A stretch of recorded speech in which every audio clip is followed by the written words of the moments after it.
On va écouter Caroline Parmentier, députée RN, qui y était il y a quelques instants sur l'antenne d'Europe 1, qui explique comment une journaliste s'est introduite dans l'église, alors que la famille avait demandé à ce qu'on respecte son intimité familiale. Écoutez la réaction de Caroline Parmentier.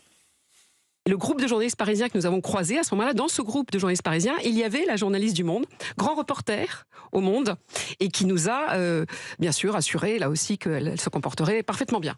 La messe commence. Moi, je suis arrivée un tout petit peu après le début de la messe parce que j'avais des choses à régler pour l'organisation. Je m'introduis par la porte latérale de l'église et quelle n'est pas ma stupeur d'apercevoir derrière moi la journaliste du Monde assise au milieu des invités, avec le livret de messe. Alors je suppose que ce n'est pas pour témoigner du recueillement de l'assistance et de la ferveur de l'assistance. Donc je lui ai prié, je l'ai prié seule. Personne n'est intervenu à part moi, personne n'est intervenu à part moi dans l'église. Je l'ai prié de bien vouloir sortir. Voilà, elle est sortie, effectivement. Alors, c'est toute la limite entre le travail du journaliste, qui doit aller chercher l'information là où elle se trouve, et le respect de l'intimité familiale. C'est un dilemme. Voilà, pour le coup, la non. plupart des journalistes ont fait le choix de respecter la volonté d'une famille consignes, bien sûr, qui enterre un membre de sa famille. Il n'y a qu'une seule personne, effectivement, qui a fait un choix différent. C'est une façon de faire au Monde. Je rappelle que le Monde avait fait pareil pour Patrick Buisson. Alors, peut-être que la porte pour Patrick Buisson de l'église n'était pas fermée aux journalistes, mais après, vous savez, c'est toujours pareil. On répète tout ce que disent les proches ou les connaissances de Patrick Buisson, quels auteurs ils citent, et l'objectif, c'est de les extrême droitiser, c'est de les décrédibiliser, eux, mais aussi le défunt. Il y a quand même un vrai problème avec le Monde, dans la méthodologie, dans les manières. Donc là, on force la porte maintenant des églises. Évidemment, je pourrais rappeler la grande enquête d'Eugénie Bastier sur leur traitement du conflit israélo-palestinien, avec ce mur de Gaza où il était inscrit « Ne laissez personne dire que ça a commencé le 7 octobre », rendant coupables les Israéliens de leur propre pogrom. Évidemment, leur article sur Nasrallah, le chef du Hezbollah, ce leader charismatique qui aimait jouer au foot. Évidemment, parce que c'est la même journaliste qui fait les articles contre le président de la République, qu'on fait passer pour un raciste et pour un homophobe, avec des personnes qui veulent régler leur compte avec Emmanuel Macron, et on prend des petites phrases qu'on est incapable de prouver. Donc, vu que le Monde donne beaucoup de leçons à longueur de journée, il devrait peut-être commencer par se regarder dans un miroir. Rachel Kahn. Oui, moi j'ai eu affaire à cette journaliste entre guillemets, parce qu'au niveau de la déontologie, je pense que c'est quelqu'un qui n'est véritablement pas à la hauteur. C'est quelqu'un, en fait, c'est la police des déjeuners, c'est la police donc des enterrements. C'est finalement une méthode absolument fasciste.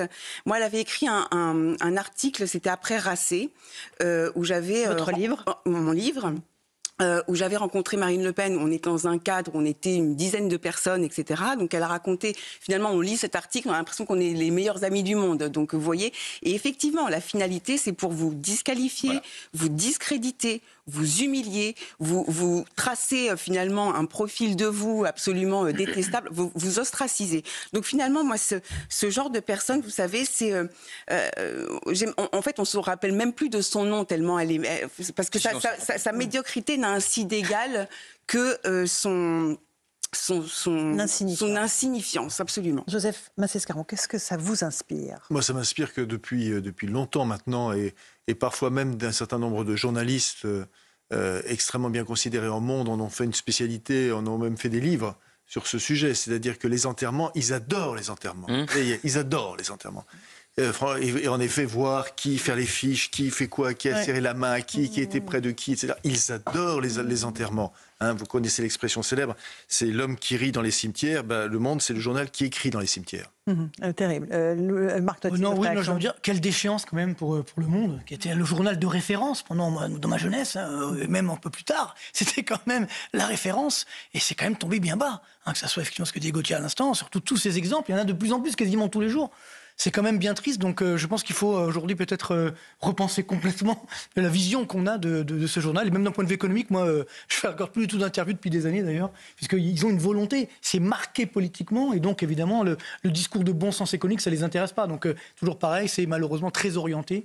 Et donc, c'est pas le travail du journalisme. Est-ce qu'il faut se focaliser, Éric Revel, sur une seule rédaction, celle du Monde, ou est-ce que il ne faut pas quand même se poser des questions sur l'exercice de notre métier, dans quel cadre on doit le faire? Il y a des règles, il y a une déontologie, il y a des choses qu'on respecte, en réalité. Oui, il y a des choses qu'on respecte, il y a une déontologie, il y a des chartes même, qui sont parfois liées aux médias en question, mais pour Le Monde, Marc, toi tu as raison, ça a longtemps été un journaliste, un journal de référence. On parlait d'économie, les chroniques de Paul Fabra dans Le Monde étaient des choses que n'importe quel étudiant en économie devait lire. Les études, à l'époque où le regretté Eric Israelevich dirigeait Le Monde, voilà, ça avait encore tenu. Non, mais moi, ce qui me choque le plus, c'est que cette journaliste est visiblement si on avait fait le papier au moment de l'enterrement d'Eric Israelevich, le vrai papier sur Eric Israelevich, qu'est-ce que Le Monde n'aurait dit?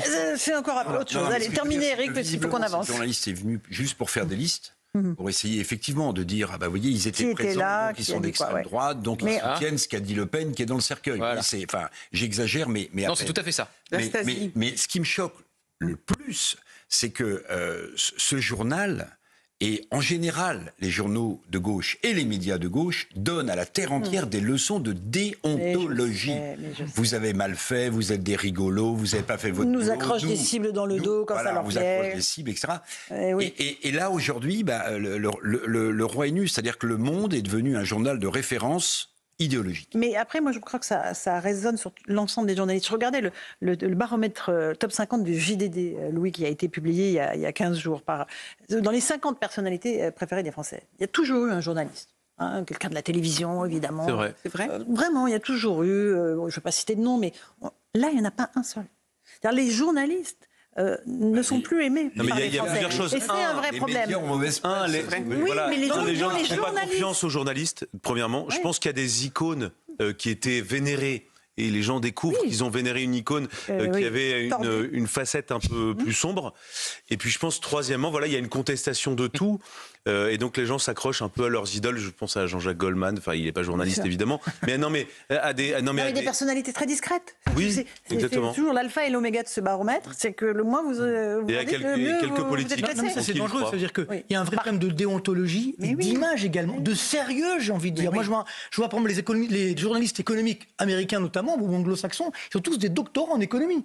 Pour être journaliste économique, c'est un vrai boulot. C'est-à-dire, il faut faire de la recherche. En France, non, voilà, il suffit que vous serrez graisser un petit peu la patte et puis tout va bien. C'est quand même, moi j'ai connu ça il y a longtemps parce que maintenant je veux plus rentrer là-dedans. Mais ça, c'est quand même dramatique. On a un problème de déontologie, d'image et surtout, je pense, de sérieux. Et c'est pourquoi je reviens sur ma chaîne YouTube. Ça marche bien parce qu'effectivement, regardez, cliquez sur le lien en bas de l'écran. Vous voulez pas mettre le lien sur Et j'ai aussi une fondation, si vous voulez. C'est le plus fort du monde. Marc, vous avez aussi des opinions. C'était une blague. Vous avez aussi des opinions outre-Atlantique. Je veux dire, New York Times. Non, bien sûr, mais c'est sérieux. Attendez. Pardon, mais la responsabilité de cette journaliste, effectivement, sur l'ensemble de la profession, et cette responsabilité sur les personnes qu'elle a visées, à laquelle elle a fait du mal, c'est une honte absolue. Vraiment, elle devrait ne plus avoir de carte de journaliste. Ouais, moi, je voudrais évidemment pas tomber dans l'écueil de donner des leçons à qui que ce soit, mais avant tout le reste, moi, j'ai fait beaucoup de presse écrite, notamment dans des canards économiques. Mais vous savez, la grande différence, pas de chaîne YouTube, non ? Me semble-t-il, entre le Wall Street Journal, le Financial Times et les journaux français, c'est que dans la presse anglo-saxonne, sérieuse, on confond pas le fait et le commentaire. Le fait et les commentaires. C'est-à-dire que vous allez avoir le fait, le papier de fait, puisqu'on appelle en rebond un papier de commentaire ou un édito. Et là, vous faites quoi ? Non, mais attendez. Non, mais là, j'ai un job de commentateur. Mais un peu de balle dans le pied. Souvent, je remarque, et notamment dans les médias idéologiquement marqués, on vous confond le fait et le commentaire. Ça fait que le lecteur, l'auditeur ou le téléspectateur... Alors que chez nous, on sait où on est. Il sait plus... Oui, mais si vous voulez... Bon. Allez-y. On est d'une certaine manière un média. Qu'est-ce que vous voulez dire, Éric Revel ? Ce que je veux dire, c'est que si vous confondez le fait et le commentaire, vous trompez. On est d'accord. Moi, je crois que vous avez quelque chose à nous dire. Oui, parce que moi, je pense évidemment, lecteur du Monde, je pense à cette période aussi au Monde où on se précipitait, par exemple, pour lire des papiers qui étaient extrêmement ardus, de Patrick Jarreau, Thierry Breillet, de gens comme ça, de très grands journalistes sur qu'est-ce qui se passait à l'Assemblée nationale. Et si ils ne notaient pas ce qui s'était passé, il ne s'était rien passé. Oui, maintenant c'est un petit peu changé.